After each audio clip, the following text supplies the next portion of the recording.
त्या पाली नगरामधील सर्व त्याचे जे सवंगडी होते, ती त्याच्या वयाची जी मुलं होती, त्यांना तो त्याच्या बरोबर घेऊन जात असे. हे नेहमीच चाललेलं असं.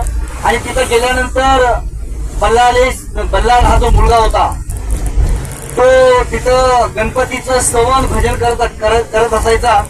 आणि त्याच्याबरोबर जी गेलेली मुलं आहेत, तीही त्याच्याबरोबर असायची. त्यामुळे त्यांना घरी यायला संध्याकाळी रोज उशीर व्हायचा. मुलं रोज घरी उशिरा येतात, ह्या गोष्टीची तक्रार तिथल्या त्या मुलांच्या वडिलांनी बल्लाळाचे जे वडील होते कल्याण शेठ वाणी, त्यांच्याकडे त्यांनी ती केली. ती कंप्लेंट केल्यानंतर कल्याण शेठनी एक दिवस बल्लाळ, ती मुलं वगैरे सगळे अशीच नेहमीप्रमाणे रोजच्या प्रमाणे त्यांचं ते रुटीनच चालू झालेलं होतं की जंगलात जायचं, एक पाषाण घ्यायचं, त्याचं गणपतीचं स्मरून हाच गणपती, आणि त्याचं दिवसभर त्याचं स्तवन भजन करायचं. एक दिवस बल्लाळ त्या ठिकाणी गेले, बल्लाळाचे वडील कल्याण शेठ त्या ठिकाणी गेले, तर बल्लाळ अगदी मग्न अवस्थेमध्ये भगवान गणेशाचं आराधना करत होते. आणि ती मुलं आजूबाजूला बसलेली, कल्याण शेठला पाहिल्यानंतर ती मुलं बराबर तिथून निघून गेली. आणि बल्लाळ हा ध्यानस्थ अवस्थेमध्ये असल्यामुळे त्याला कल्याण शेठ, त्याचे वडील आलेले, त्याला काही समजलं नाही. आणि त्या अवस्थेमध्ये कल्याण शेठने त्याच्या मुलाला एवढं मारलं की तो रक्तबंबाळ झाला. आणि नंतर त्या मुलाला तेथील एका झाडाला बांधलं. तिथल्या झाडाला बांधल्यानंतर तो कल्याण शेठ असे म्हणाले की तुला आता कोण सोडवायला येतं आणि तुला जेवण वगैरे कोण देतं ते बघू. आणि थोड्या वेळामध्ये अस्ती 2 तासानंतर बल्लाळ अस्ती शुद्धीवरती आला. शुद्धीवरती आल्यानंतर त्या अवस्थेमध्ये सुद्धा बल्लाळ गणेशाचं धावा करत होता. आणि हे धावा एवढी त्याला मारलेला असताना सुद्धा तो गणेशाला अजिबात विसरला नाही. आणि हे सगळं करत असताना श्री गणेशानं ते सगळं ऐकलं आणि गणेश तिथं प्रसन्न झाले.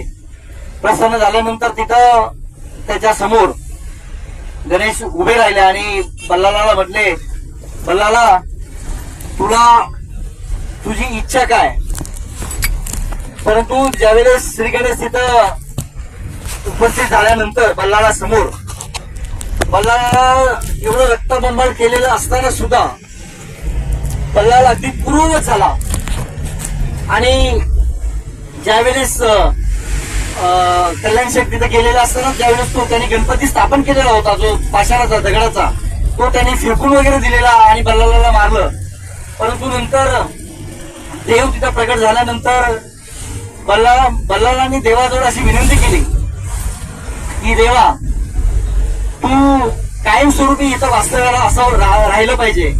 ती बल्लाळाची अट होती, ती देवानं मान्य केली. आणि देवानं, श्री गणेशानं बल्लाळाला सांगितलं की ह्या पुढे तुला, म्हणजे मला, मी ज्या दगडीमध्ये प्रवेश करतोय तो पाषाण जो आहे, त्या पाषाणाला आजपासून बल्लाळेश्वर असं संबोधलं जाईल. माझ्या नावाच्या अगोदर तुझं नाव घेतलं जाईल आणि पालीचे बल्लाळेश्वर असं ते नाव प्रसिद्ध झालं. आणि कल्याण शेठनी जो बल्लाळानं जो दगड, जो पाषाणाची जी नेहमी पूजा करत होते, ती बल्लाळ शेठनी जी फेकली, ती फेकल्यानंतर ती दक्षिणमुख आहे. आणि आपण आता जाताना जे पहिलं दर्शन जे घेतलं सुरुवातीचं, तर ती कल्याण शेठनी फेकलेली ती दगड आहे, पाषाण आहे. म्हणजे बल्लाळ ज्या दगडीची पूजा करायची, ती पहिलं जे आपण दर्शन घेतलं त्यावेळेस श्री गणेशानं सांगितलं बल्लाळाला की तुझं दर्शन घ्यायच्या अगोदर तू ज्या मूर्तीमध्ये माझं स्तवन केलंस, माझं आराधना केलीस, त्या पाषाणाचं पहिलं लोक दर्शन घेतील, नंतरच माझं दर्शन घेतील. आणि तेव्हापासून ती अशी पद्धत, रूढ ती आज तागायची चालू आहे. अशी पालीच्या बल्लाळेश्वर गणपतीची कथा आहे. राम कृष्ण हरी.